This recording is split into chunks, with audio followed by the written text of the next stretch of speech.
Hi viewers, welcome to Gold Talk. After a long time back, we are connecting. So uh, I think you have gone through our previous video on chemical coordination in plants, part one. That was about the hormones, plant hormones. Okay, growth hormones which help the plant to different parts of the plant to grow. Okay, and there were five types of hormones we've discussed. That is, one was auxins, gibberellin. Okay, we discussed about these. Just a second. First were auxin, gibberellin, cytokinins, ethylene, abscisic acid. Right? We discussed about all these and their functions also we have discussed. ठीक है? तो हम लोग इसके बारे में पांच तरह का हार्मोन्स के बारे में हम लोग डिस्कस कर चुके हैं। तो उसके फंक्शंस का भी बारे में बात कर चुके हैं। तो आज आते हैं हम लोग लाइट प्लांट रिलेशन, इसके बारे में हम लोग डिस्कस करेंगे। लाइट क्या है? ये एक इलेक्ट्रोमैग्नेटिक रेडिएशन है जिसका कैरेक्टर हम लोग आइडेंटिफाई करते हैं किसके थ्रू? क्वालिटी और इंटेंसिटी के थ्रू। कितना वेवलेंथ है उसका, इसके ऊपर डिपेंड करता है उसका क्वालिटी कितना है। ठीक है, it's the strong physical quantity regulates and stimulates the development of the plants. तो ये इसका फिजिकल क्वांटिटी कितना स्ट्रॉन्ग होगा वो डिपेंड करता है, रेगुलेट करता है और स्टिमुलेट करता है प्लांट का development. A variety of light induced and light dependent reactions, बहुत सारा लाइट डिपेंडेंट रिएक्शन प्लांट में पाया जाता है, लाइट इंड्यूस्ड रिएक्शन प्लांट में पाया जाता है, जैसे कि photosynthesis, which means that the plants do accordingly have a number of different light receptors. तो बहुत सारा लाइट रिसेप्टर्स है प्लांट के अंदर जिसके माध्यम से वो लाइट्स को एब्जॉर्ब करता है, लाइट को एब्जॉर्ब करता है और अकॉर्डिंगली लाइट अपने प्लांट के सेल्स में एक्शन लाता है ताकि प्लांट में डेवलपमेंट आए। ठीक है, तो हाँ, एग्जाम्पल में हम लोग देखते हैं फोटोसिंथेसिस।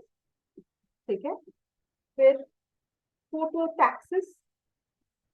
फोटोसिंथेसिस क्या है? फोटोसिंथेसिस एक plant use this light energy को एक प्रोसेस पर फूड बनाने का। प्लांट जब फूड बनाता है तो वो एक प्रोसेस है by which plants produce the food, synthesise the food by using the light energy.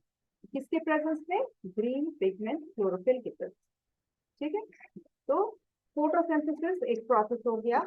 फिर फोटोटैक्सिस, ये एक light induced movement of organism है जो कि it is light induced movement of organisms consisting of a single और just a few sales.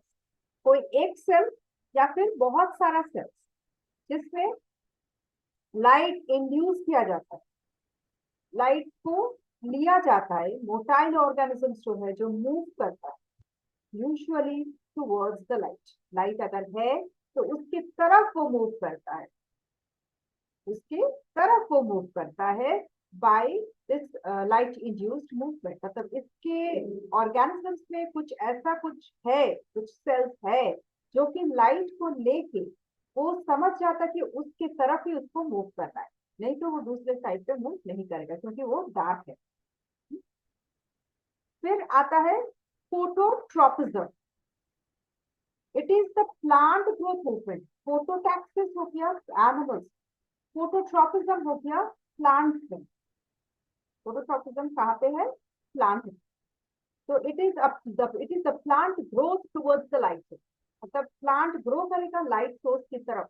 Typical for the multicellular plant. Multicellular plant में देखा जाता है कि जिस तरफ लाइट है उस तरफ प्लांट मुड़ जाता है। कहीं पे भी डार्क में रख दो, कहीं पे भी थोड़ा सा लाइट आ रहा है ना, प्लांट को मुड़ जाता है टुवर्ड्स द लाइट। फोटोमॉर्फोजेनेसिस, ये एक light induced control of plant growth and development. तो ये लाइट इंड्यूस करके उसका ग्रोथ को और डिफ्रेंसिएशन को कंट्रोल किया जाता है, बढ़ने नहीं दिया जाता है। For example, a plant growth in the dark become etiolated. क्या हो जाता है, प्लांट अगर कहीं पे डार्क में रख दिया जाए ना, एक प्लांट को अगर डार्क में रख दिया जाए तो देखा जाता है कि प्लांट का जो इंटरनोड्स है ना बहुत ज्यादा बढ़ जाता है, लंबा हो जाता है प्लांट। तो leaves become yellow due to the decreased product of chlorophyll. तो क्लोरोफिल की कमी से, अगर लाइट में नहीं रख के डार्क में रखा जाए तो क्लोरोफिल की कमी हो जाती है और क्या हो जाता है, प्लांट लीव्स बिकम येलो और the internodes become too long and spindly and the plant grows tall। Plant बहुत टॉल हो जाए, ठीक है। फिर फोटो पीरियोडिज्म, ये प्रोसेस है of stimulation of the plant to flower. Plant से फ्लावर बनाने का वो स्टिमुलेशन करता है, वो प्लांट जैसे कि फ्लावर प्रोड्यूस करे by exposure to the length of light period. मतलब लाइट पीरियड को, जिस देर तक प्लांट को रखा जाए लाइट में, उस टाइम का, उस टाइम पीरियड को, जितना देर प्लांट को लाइट में रखा जाए तो उस टाइम को बढ़ाना, ठीक है, उस टाइम को बढ़ाना। तो here the light stimulus for photoperiodism is perceived by the leaves।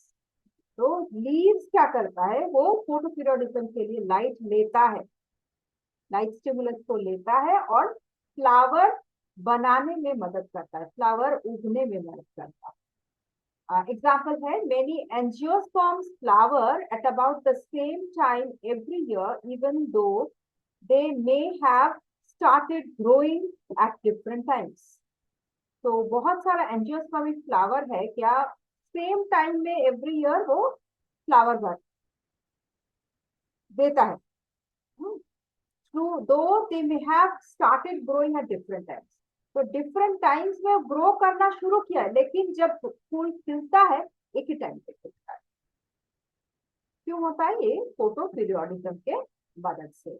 Their flowering is a response to the changing length of day and night at the season progress। तो जितना सीजन प्रोग्रेस करता है, day and night का changing length of time, length of day and night का response वो save रहता है, ठीक है। फ्लावर रिस्पॉन्ड करता है, फ्लावर रिस्पॉन्ड करता है डे एंड नाइट का टाइम चेंज करना। मतलब क्या होता है, जैसे एक फ्लावर है ना जो कभी भी वो खिलना चाहे, मतलब वो ग्रो तो हो गया लेकिन वो खिलेगा शाम को ही, ऐसा कुछ फ्लावर है।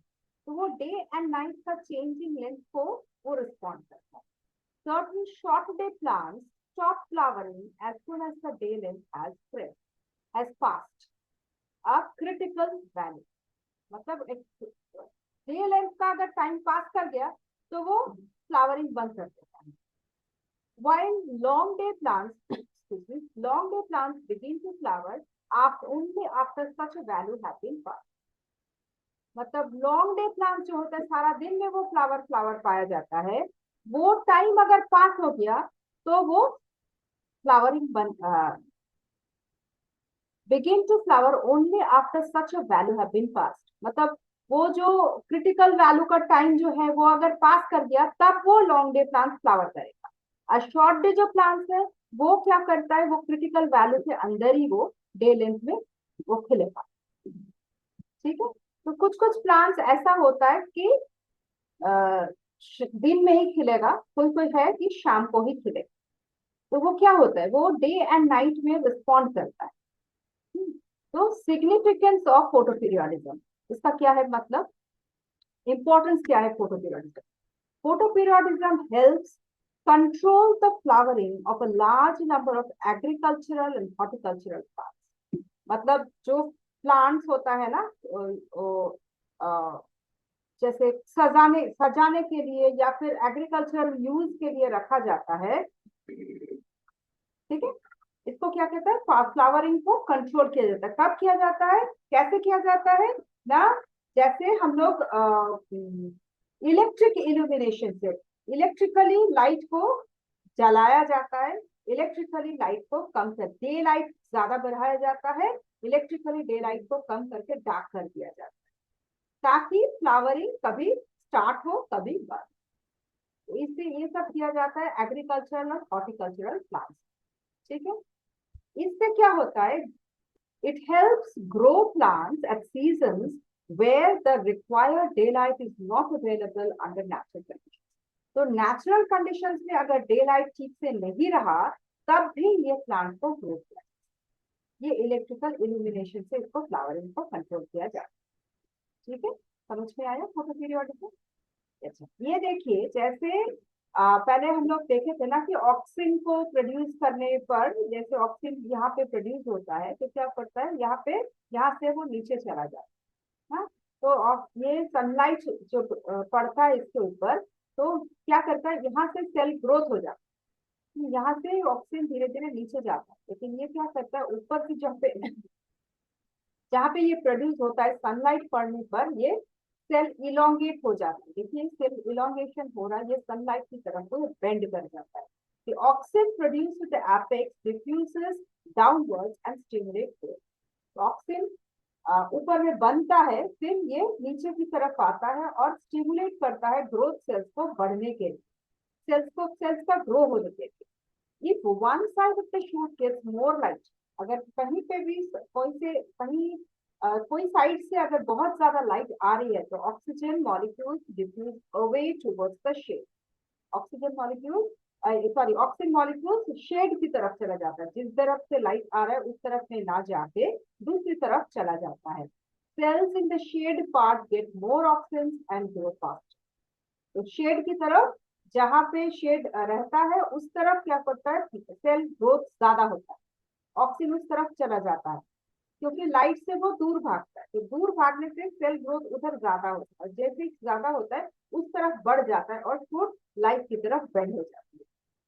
आ गया समझ में कि क्यों लाइट की तरफ प्लांट मुड़ जाता है, क्योंकि ऑक्सीजन दूसरी तरफ चला जाता है, सनलाइट के दूसरी तरफ चला जाता है, जिस तरफ जाता है उस तरफ सेल ग्रोथ होता है, और जैसे उस तरफ ग्रोथ होता है लाइट की तरफ वो मुड़ जाता है, क्योंकि शेड की तरफ ज्यादा सेल्स बढ़ गया, तो सेल्स बढ़ने से क्या होता है, सनलाइट की तरफ मुड़ जाता है वो प्लांट।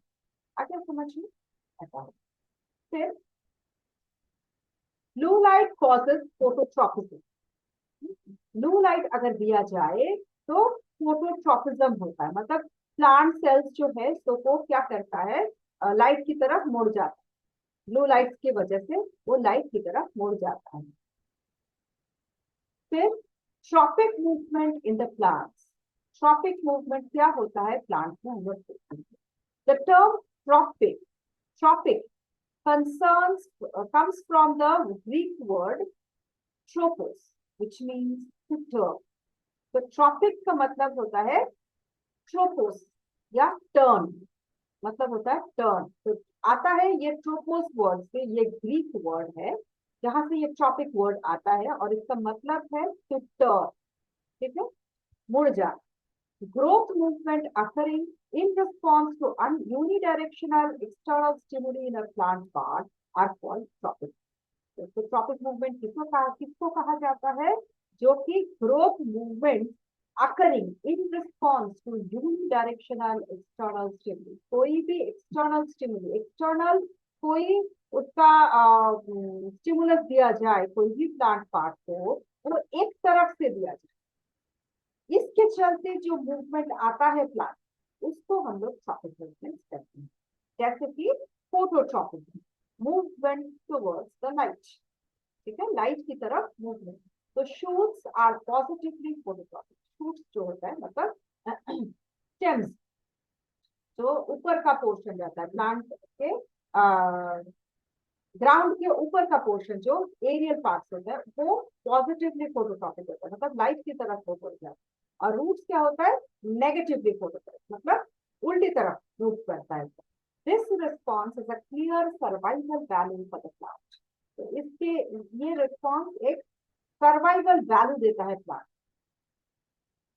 जैसे लाइट की तरफ वो मुड़ता है तो उसमें शूट लाइट मिलने से वो सर्वाइव करता है। रूट जैसे नेगेटिवली मूव करता है लाइट से, तो रूट्स नेगेटिव मूव करके वो बच जाता है, उसका सर्वाइवल वैल्यू बढ़ता है। This helps to ensure that the shoots received as much light as possible, allowing the maximum amount of photosynthesis to take place. तो जितना शूट लाइट की तरफ मुड़ेगा, जितना पॉसिबल उसको लाइट मिलेगा, उसका पॉसिबल उसको लाइट मिलेगा, उसका मैक्सिमम अमाउंट ऑफ लाइट मिलेगा और उसका मैक्सिमम अमाउंट ऑफ फोटोसिंथेसिस को कर पाए। ठीक है। Auxins help in the bending of the shoot. Auxin को कैसे बेंड करता है आपको पता चल गया कि ऑक्सिन लाइट के दूसरी तरफ चला जाता है, शेड की तरफ चला जाता है, जिस तरफ शेड है उस तरफ जाके वो शूट का सेल्स को बढ़ा देता है और शूट लाइट की तरफ मुड़ जाता है, सोर्स ऑफ लाइट की तरफ मुड़ जाता है। तो इसी तरह ऑक्सिन हेल्प करता है। ये देखिए एग्जाम्पल है, ये फोटोट्रॉपिक है। सनलाइट इधर से आ रहा है और ये प्लांट इधर की तरफ मुड़ गया है। नेक्स्ट होता है जियोट्रॉपिज्म। जियोट्रॉपिज्म क्या है? Growing towards the earth gravity.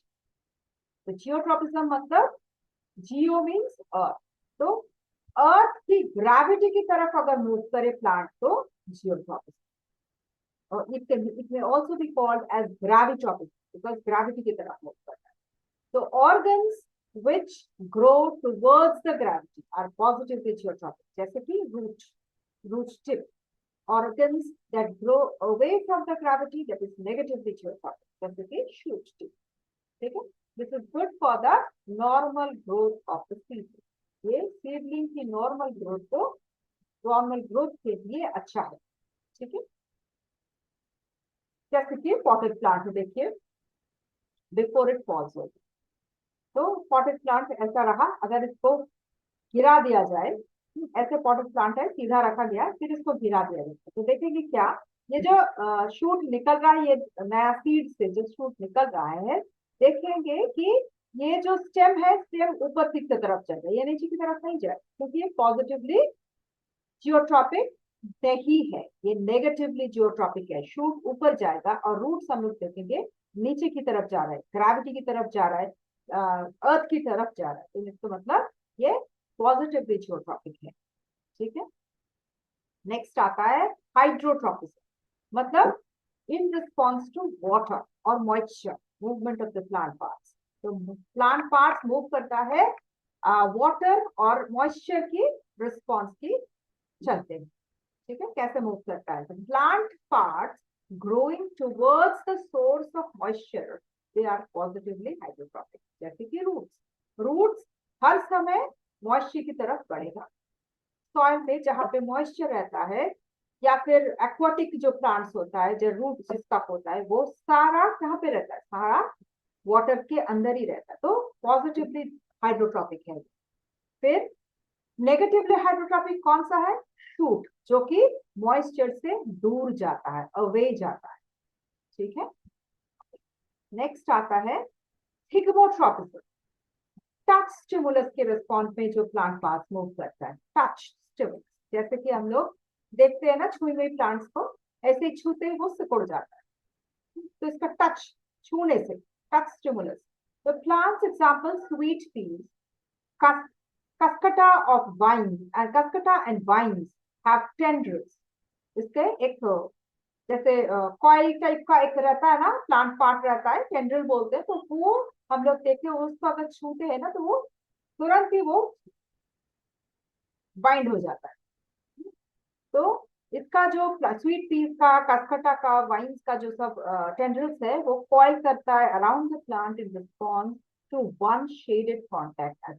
कोई भी शेड, वन साइडेड कॉन्टैक्ट, अगर कोई, नॉट शेड, इट्स साइड, तो कोई भी साइड अगर मिल जाए उसको, तो उसके रिस्पॉन्स में वो कॉइल कर जाता है उसके साइड, उसको पकड़ के वो सपोर्ट ढूंढता है। Stimulus first is perceived by the tendril tip, जो टेंड्रिल टिप है उसका पहले परसेप्शन रहता है, and then is transmitted to the basal part, फिर वो बेसल पार्ट में ट्रांसमिट करता है। then the entire tendril becomes sensitive to the stimulus. पूरा then पहला टिप होता है, फिर पूरा टेंड्रिल को वो सपोर्ट ले लेता है, सेंसिटिव हो जाता है. After receiving the stimulus, the tendrils start twining around the support. कोई भी सपोर्ट अगर मिल गया तो उसको पहले वो टिप छूता है, फिर उसके उसके अराउंड, पूरा सपोर्ट के अराउंड वो ट्वाइन कर जाता है, उसको घेर लेता है. जैसे ये देखिए स्टेम टेंड्रिल है इसका प्लांट का. ये स्टेम वीक स्टेम है जो कि टेंड्रिल पहले टिप से टच करता है और फिर ये सपोर्ट को चारों तरफ से घेर लेता है. ये लीफ टेंड्रिल का है, ठीक है, बैम्बू स्टिक है सपोर्ट के. ये रहा टेंड्रिल का टच. फिर होता है केमोट्रॉपिज्म, मतलब कोई भी ग्रोथ ऑफ द प्लांट अगर होता है इन रिस्पॉन्स टू केमिकल, कोई भी केमिकल से, जैसे the movement of the pollen tube of angiosperms and gymnosperms towards the sugars and peptones secreted by the neck canal cells of the female gametophyte. तो female gametophyte या फिर हमारा जो I mean जो gymnosperm, I mean it's not gymnosperm, it is the, उसको क्या बोलते हैं, पोलन ट्यूब जो बनता है ना, एंड्रोशियम, गाइनोशियम. एंड्रोशियम तो पोलन ट्यूब, वो जैसे ये डालता है पोलन ग्रेन्स, जब गाइनोशियम में पड़ता है, कार्पल में पड़ता है, तो वो क्या करता है, उसको एक पोलन ट्यूब बनाता है. ठीक है, वो पोलन ट्यूब अंदर जाता है और वो पोलन जो एंजियोस्पर्म में पोलन बनता है, पोलन ट्यूब बनता है, वो किस तरफ मूव करता है, वो एक शुगर या फिर पेप्टोन की तरफ मूव करता है. क्यों? वो निकलता है, वो शुगर या पेप्टोन निकलता है फीमेल गैमेटोफाइट, मतलब वो जो कार्पेल है उसमें से वो शुगर या पेप्टोन निकलता है, जिसके अट्रैक्शन में पोलन ट्यूब को अंदर चला जाता है. The movement of fungi growing towards the areas richer in food. तो फंगी कहाँ पे मूव करता है, towards the areas richer in food, जहाँ पे फूड बहुत ज्यादा है वहां तक वो फंगी मूव कर जाता है. फंगस मूव करता है ये केमिकल के स्मेल से. केमिकल जो, जहाँ पे फूड मतलब क्या, फूड मतलब वो केमिकल है, तो वो उस केमिकल के स्मेल से वो मूव करता है. ठीक है. The movement of tentacles in Drosera towards the source of nutrition. तो कहीं पे भी source of nutrition रहा, ड्रोसेरा का टेंटाकल्स उधर मूव कर जाए. ठीक है, तो केमिकल से ऐसा मूव करता है. तो ये फंगी भी जहाँ पे फ्रूट रिच फूड होता है तो उधर पे वो चला जाता है स्मेल से, या फिर ये मुझे ठीक से नहीं पता, लेकिन वो रिच फूड अगर रहा तो उसके रिस्पॉन्ड में केमिकल्स भी उसको अट्रैक्ट करता है. ठीक है, ये रहा पोलन ट्यूब. जस्ट मिनट, इसको थोड़ा सा देखिए, अब लगता है ये क्लियर आया है. तो ये पोलन ग्रेन इसमें गिरा एंड्रोशियम के ऊपर, सॉरी गाइनोशियम के ऊपर, कार्पेल के ऊपर, और फिर ये जाला है नीचे पोलन ट्यूब बना के इसके अंदर, ये ओवरी के अंदर चला जाता है. इसका पोलन ट्यूब जैसे बनता है ये ड्यू टू सम स्वीटनेस, तो स्वीटनेस के लिए ये अट्रैक्ट कर जाता है और अंदर ओवरी में चला जाता है. ठीक है, फिर आते हैं हम लोग,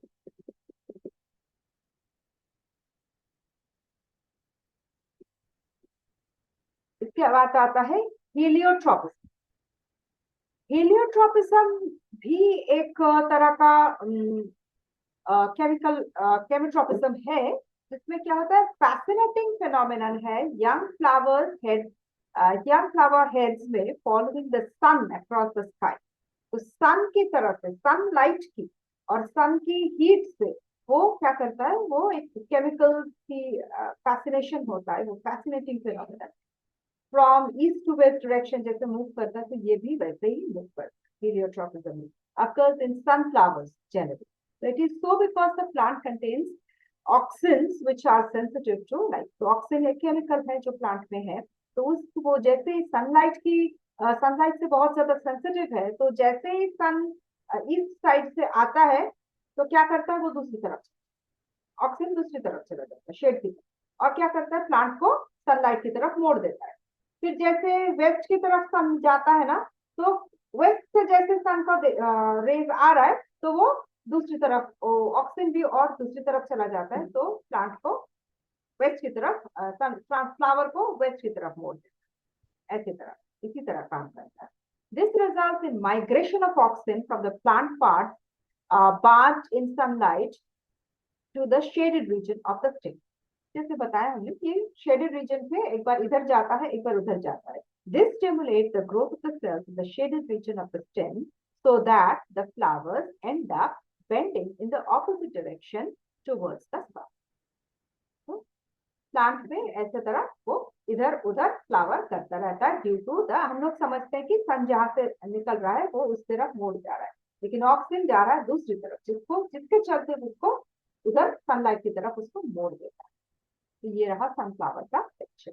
ठीक है, तो यही तक रहा इसका chemical coordination of the plant. ये खत्म होता है ये चैप्टर। अगर आपको कोई भी क्वेश्चन है इस चैप्टर से या फिर कोई भी दूसरा चैप्टर जो डिस्कशन हो चुका है, आप आस्क कर सकते हैं।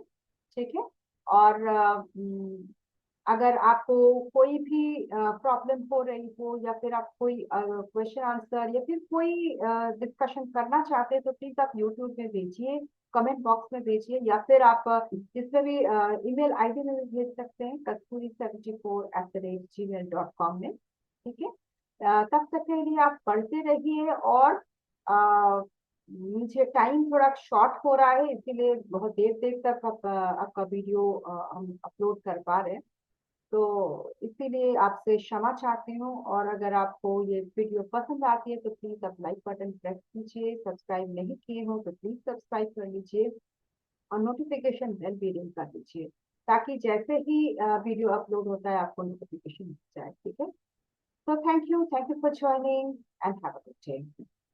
और मेडिटेशन करना मत भूलिए।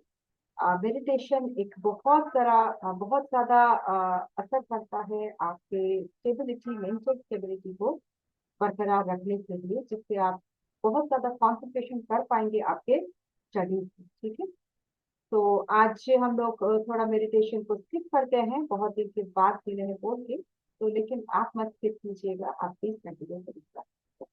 Bye bye.